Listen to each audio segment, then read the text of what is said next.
We've taken a break from our series called Influencer, looking at John the Baptist, to focus this morning on the resurrection of Jesus. We're in Matthew chapter 28 as our main text this morning. If you want to open there or get your devices there, mark it in your Bible. The resurrection stands really at the center of our faith. And nothing about the resurrection makes sense naturally. In fact, if you think about it, the resurrection of Jesus defied the natural world. Now, what I mean by that is once a person is dead, they're dead. The whole truth, the whole understanding of being dead means I have no control over anything. I cease to exist in a natural physical setting. So when we open the Scriptures or when we hear that Jesus raised himself from the dead, it defies natural reason. Now, there's nobody that could ever do that because when you're dead, you're unable to do anything. And yet Jesus was raised from the dead. He really died and he really raised himself. Now, if you think about it, it's kind of similar to creation in that it defies the natural world. Creation in itself goes against what we see in a sense of this, is that no matter how smart we've become, no matter how many scientific advances we've witnessed over especially the last 100 years, this truth still remains, is that science has not found a way to make something come from nothing. And we know that everything we have had a beginning at some point. It had to have started somewhere, and we believe we know where the answer is. It's found back in Genesis chapter 1. In the beginning, God created the heavens and the earth. God defied the natural world in creation. God defied the natural world in the resurrection. But it's not just the importance of the resurrection in that sense, but it's also important in our faith.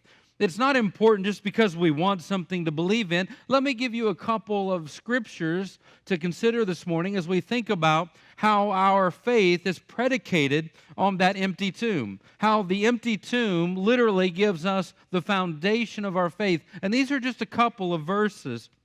One is found in the book of Romans in the New Testament, chapter 10, verses 9 through 11. It says, because if you confess with your mouth that Jesus is Lord and believe in your heart that God has raised him from the dead, you will be saved. So if I confess with my mouth that Jesus Christ is Lord and believe in my heart that God has raised him from the dead, I will be saved. I can't get away from the resurrection story. I can't find a way around it in order to be right with God without staring the resurrection right in the face. In 1 Corinthians chapter 15, beginning in verse 12, the Apostle Paul writes to the church saying, if Christ is proclaimed as he raised from the dead, how can some of you say that there is no resurrection of the dead? But if there is no resurrection of the dead, if there is no resurrection of the dead, then not even Christ has been raised. And if Christ has not been raised, then our preaching is in vain, and your faith is in vain. We are even found to be misrepresenting God because we testified about God that He raised Christ, whom He did not raise, if it is true that the dead are not raised. What He's saying is this: if Jesus didn't raise, this is all for nothing.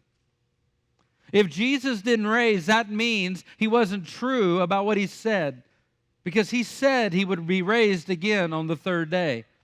You see, there were a group of religious leaders that came to Jesus and they said, we want a sign that you are really who you said you are. And Jesus said, an evil and adulterous generation seeks after a sign, and no sign will be given you but the sign of the prophet Jonah. For as Jonah was in the belly of the fish for 3 days and 3 nights, so shall the Son of Man be in the belly of the earth for 3 days. What Jesus was saying is, you want a sign? Here it is. The sign is that I'm going to die and be buried for 3 days. If Jesus was not raised, He did not keep His word. If He did not keep His word, He is a liar. If He is a liar, He is a sinner. If He is a sinner, He cannot be God. And if He cannot be God, He could not be the perfect atonement for our sins. You and I can't go anywhere, friends. As followers of Christ, we can't get out of that starting block without staring down into that empty tomb. I want to read chapter 28, knowing that the resurrection is central to our faith. Shouldn't surprise us that it's found in all 4 Gospels. It's found in Matthew chapter 28, it's Mark chapter 16, Luke chapter 24, and John chapter 20. And this morning we're taking Matthew's account, though we'll reference John's account in chapter 20 a little later. It says in chapter 28, verse 1, now after the Sabbath, toward the dawn of the first day of the week, Mary Magdalene and the other Mary went to see the tomb. And behold, there was a great earthquake, for an angel of the Lord descended from heaven and came and rolled back the stone and sat upon it. By the way, that stone wasn't rolled away so Jesus could get out. It was rolled away so the ladies could get in. His appearance was like lightning, and his clothing white like snow. And for fear of him, the guards trembled and became like dead men. But the angel said to the women, do not be afraid, for I know that you seek Jesus who was crucified. He is not here, for he has risen, as he said. Come see the place where he lay.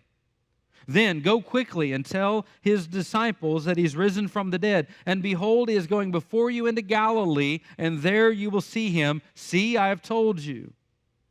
So they departed quickly from the tomb with fear and great joy and ran to tell his disciples. And behold, Jesus met them and said, greetings. And they came up and took hold of his feet and worshipped him. Then Jesus said to them, do not be afraid. Go and tell my brothers to go to Galilee, and there they will see me.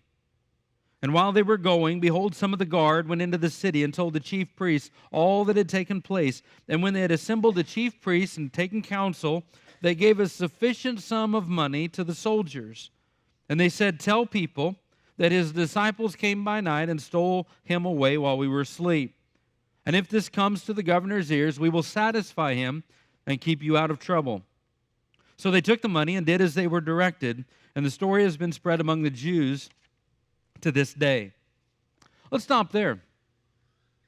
Mostly because there's not much more to read. Transition. Matthew 28, it tells us that the ladies come to the tomb. And I want you to think about this with me for a minute. If you're taking notes this morning, there are 3 things I want us to focus on from this account in Matthew. And the first is this, the retelling of the resurrection. Now, I mentioned to you in the introduction that there are 4 different accounts of the resurrection. They all include the same thing in that Jesus died, he was buried in a tomb, and he was raised again the 3rd day. And though they all 4 have that same part of the truth, there are other components that differ. You see, since the resurrection of Christ is so central to our faith, it is no wonder that for 2,000 years since it happened, as we even saw in the text this morning, that there have been attacks and attempts to discredit this incredible action. There have been attempts to cause us to want to doubt or try to disprove the resurrection of Jesus, which I'm happy to inform you that they have yet to be able to disprove the resurrection of Jesus Christ, and they never will be able to disprove the resurrection of Jesus Christ, because for 2,000 years it has stood as a proven historical fact. But there are still some discrepancies, right? Isn't that what they tell us?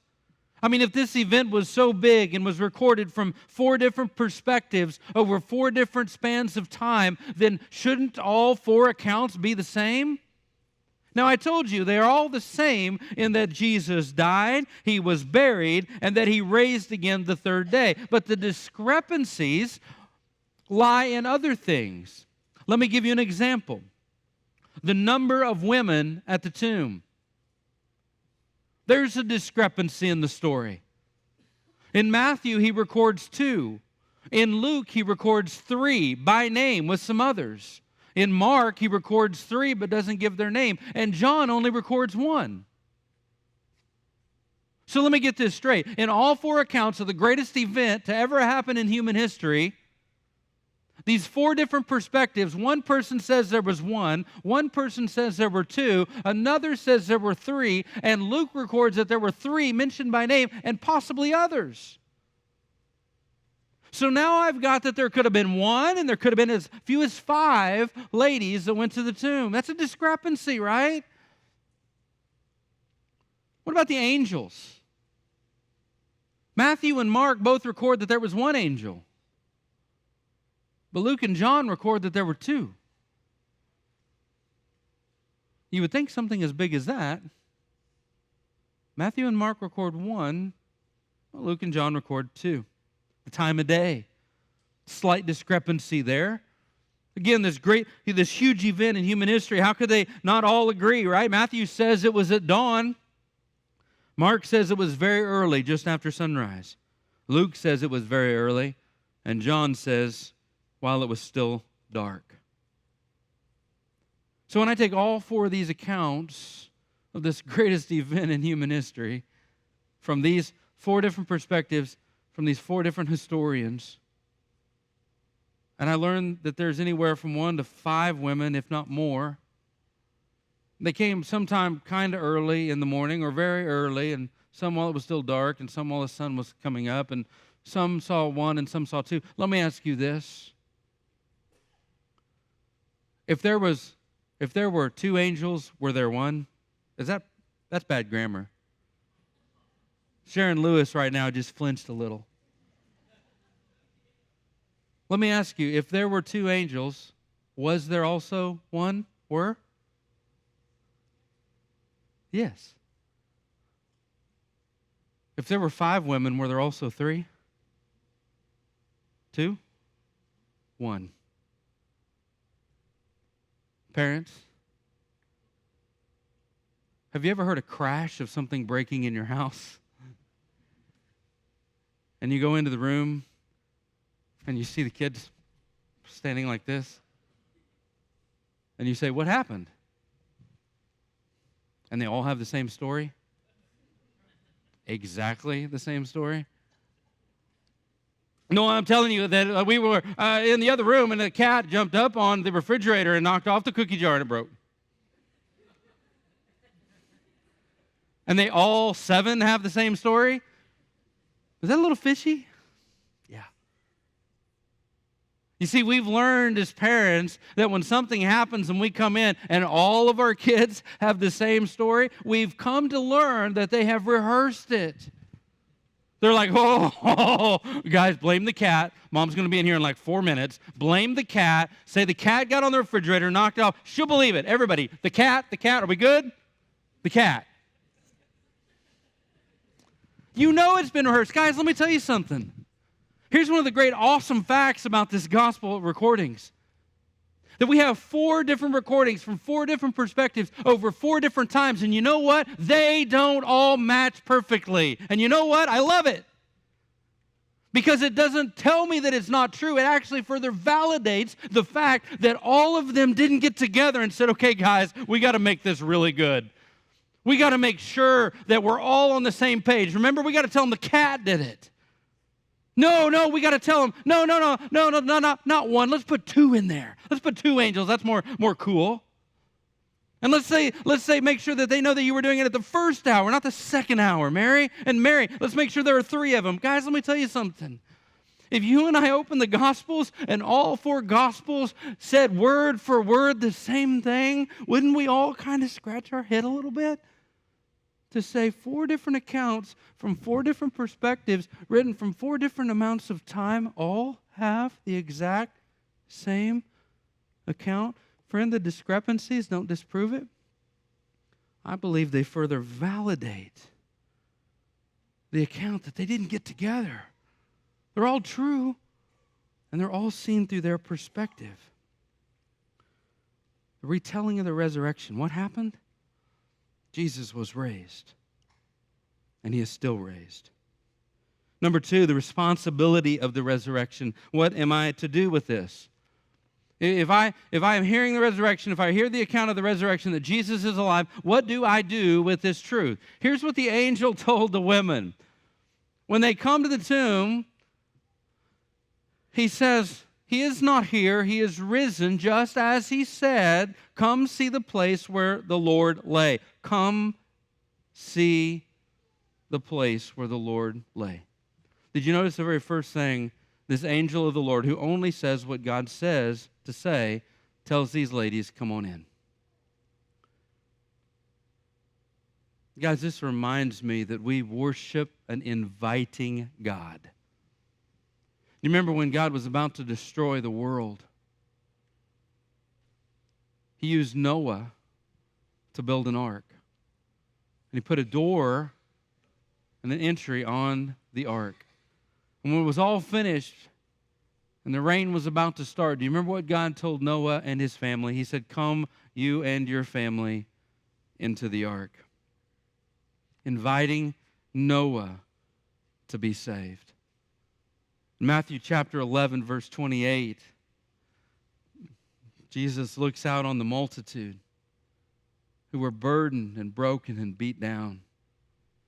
And he says, come to me, all you who labor and are heavy laden, and I will give you rest. And here, this greatest event in human history, the angel sitting on this rolled stone turns to the women who are shaking, no doubt, terrified for many reasons. And he says, come on in. I want you to see this. We have a God who didn't do some sleight of hand. He played by the rules that he put in order. And he did something beautiful in our eyes. Come. He bids us away from where we are to a new place. A place to be able to be willing to see. A place closer to him. That's what he's always done. He invites us to come from where we are to where he is. He invites us to come from our place of sin or skepticism or doubt and to come to him in a place of belief, to leave our fear and to walk towards him. I want to show you the second thing that the angel says. Come and see the place where the Lord lay. Now, this is really a cool part of this message. Probably one of my favorite things in the message this morning is that when the angel tells the women, come and see, he's saying, I want you to come over here, and I want you to come inside the tomb, and I want you to look around, okay? Now, I want you to take your Bibles, or you can look up on the screen, and I want you to see John chapter 20 with me for a moment, because something really cool happens in John's account, the fourth account of the resurrection in chapter 20.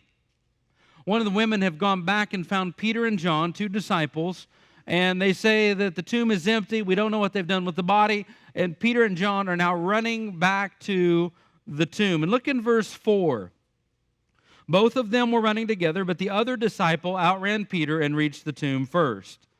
Guys, if you were John and you beat Peter in a foot race, you would put that in there as well, wouldn't you? I was first, neener, neener.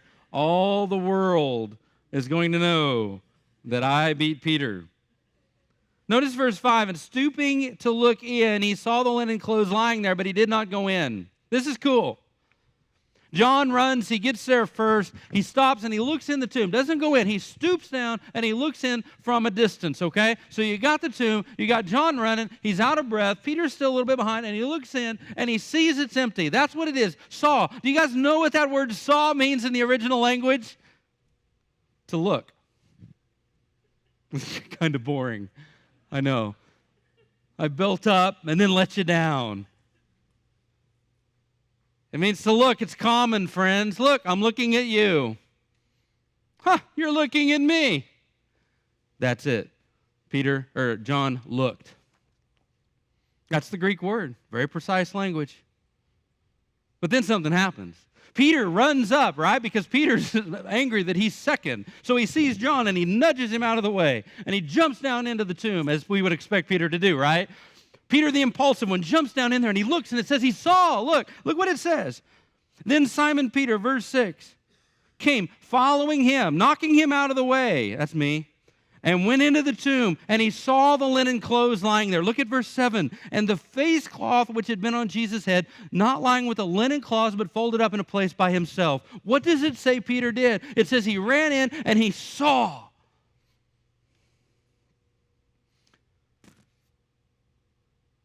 Do you know what the word for saw is? Here. No tricks. It doesn't mean to look. Peter goes in, blazing in the tomb, looking around, and he sees the linen cloths folded. Well, this isn't grave robbers. This isn't the Romans. This isn't one of us. What's happening? That's what Peter saw. In fact, the Greek word that's used right here is the same word we get theorized from. Peter looks in and he's processing it. It's here. It's not just like when John looked and saw with his eyes. No, Peter looks in and he can't believe it. He didn't know what to do. He's trying to make sense of all of it. And in his mind is racing, trying to figure out how are the clothes lying there and Jesus isn't, and how are they folded? What in the world happened? What we are having is a perfect account of Peter going in and literally having his mind blown. Peter leaves, no doubt shaken by this. And John, in Peter's absence, walks down into the tomb and looks. Verse 8, then the other disciple who had reached the tomb first went in and he saw and believed. Yet a different Greek word. This word doesn't mean to just casually look upon. This word doesn't mean he theorized. This word means he looked with understanding. In the New Testament, this word is used to describe the moment we see Jesus when he returns. He looked, just took it in. Peter looks, how can this be? John looks and understands. He believed. Come, leave where you are. See, look at the evidence before you. Go was the third thing. Go is the theme of Matthew chapter 28. The angel tells the women, go and tell his disciples. As they're going to tell his disciples, Jesus comes and says, go and tell my disciples. And then Jesus at the end of the chapter is about to be ascended back to heaven, and he gathers his disciples and he says, go and tell everyone. You see, that's a natural response from something that big. Christian, that's the natural response to the resurrection of Jesus, is that is news so incredible, so great, that I can't contain it within myself. I must tell. I must go. I want you to see finally this third thing, the response to the resurrection. What do I do with this? No, not the responsibility, not just to come and to see and to go and to tell, those four things. No, not just those. Once I see, experience the resurrection personally, what am I to do? What are the two responses that come from that? Well, I'll tell you the first one, the ones that believed went back and rejoiced. In fact, over the next 40 years after that event, the gospel of Jesus Christ, the resurrection of Jesus Christ, would be a message that would be spread through most all of the sprawling Roman Empire in the matter of 40 years. Men were willing to lay down their lives for that. You don't do that for a lie. What about the others? What about the religious leaders? Guys, I can usually get people off the hook pretty easy. I can try to find a way. I can't get these guys off the hook. I can't. They were the ones that wanted Jesus dead. They were the ones that plotted to kill him. They were the ones that oversaw his death. They were the ones that mocked him while he was hanging. And then what happens? He dies, and the word comes back that he's not dead. Listen, guys, the soldiers come back. And they're saying, hey, here's the deal. An angel came. We could hardly look on him. He was so great. There was an earthquake. The stone was rolled away. And he told us that he was raised from the dead. The religious leaders had a firsthand account of the resurrection of Jesus Christ from people who personally saw it. And they didn't believe. You know, there are some of you maybe here this morning, maybe some of you watching online, that are waiting for just another piece of information. You're waiting for just another little something, hopefully, to convince you. Let me tell you something. There are very few people in the world that had more to convince them than those religious leaders. You see, just a few years after that, some of those same religious leaders would oversee a trial of Peter and some of the disciples, hearing them proclaim Jesus had raised from the dead, seeing miracles, and yet there's no recording that they believed. You see, I told you earlier that these same religious leaders said, we want to see a sign. Remember what Jesus said? No sign is going to be given you but the sign of the prophet Jonah. For as Jonah was in the belly of the earth for 3 days and 3 nights, so shall the Son of Man be in the belly of the earth for 3 days and 3 nights. In Luke chapter 16, Jesus tells a story of a rich man and Lazarus.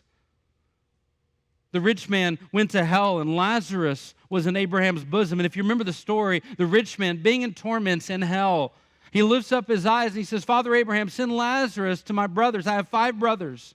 Send Lazarus back to my brothers that he may give a testimony, lest they also come to this place of torment. Do you remember what Abraham said? They have Moses and the prophets.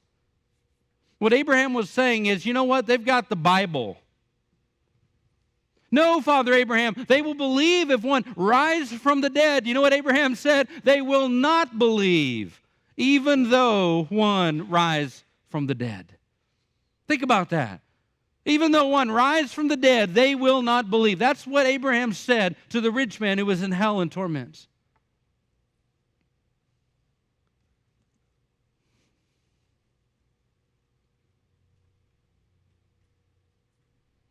In Matthew chapter 24, those same men walked by that middle cross. And mocking him, they said this, He's the King of the Jews. If you come down from the cross, we will believe in you. Those guys said that. If you come down from the cross, we will believe. I'll tell you, he did one better. He didn't come down from the cross. He came up from the grave. And they did not believe. They would not believe, or they could not believe, because they would not believe. You know why? I want to end with this. I told you in the very beginning that the resurrection is tied to our faith, inseparable. Please hear me on this. It wasn't because they didn't have evidence. No, more than most anybody in the world.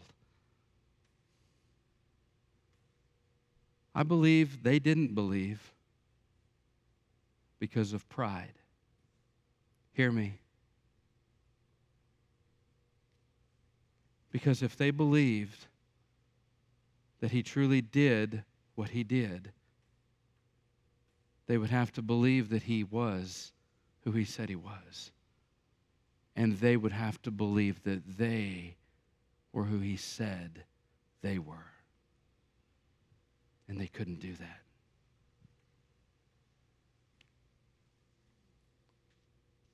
You and I, why does the resurrection stand at the welcome mat of our faith?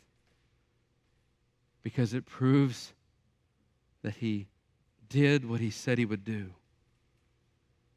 Because he is who he said he is. And that makes me who he said I am. If I've never trusted Christ, if you've never started that relationship with Christ, it is literally a heartfelt faith prayer away. Maybe you've been looking for more evidence. Please don't fall into that trap of the devil. Would you do what the ladies were commanded to do, to come, leave where you are and say, yeah, I'll look, I'll consider this, and then see, not just with your eyes. Not just to say, well, yeah, makes sense, kind of. Not here, not here, here. To see with understanding. Would you believe today? Would you take that step toward Jesus? Christian, will you go and tell? Will you be a billboard for this great news, this life-changing message that Jesus is alive? It's going to be our response time. I'm going to ask you to come. I'm going to have counselors across the front. I'm going to give you a moment. You don't have to know the words.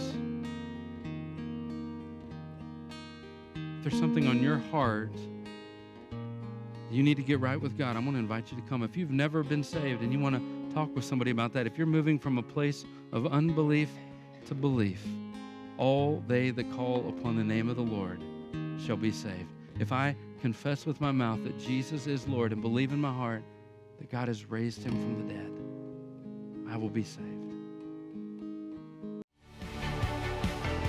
Hey, thanks so much for listening to our podcast at First Baptist Joplin. If you are interested in coming and worshiping with us live, we would love for you to come at 9 and 10:30 on Sunday mornings.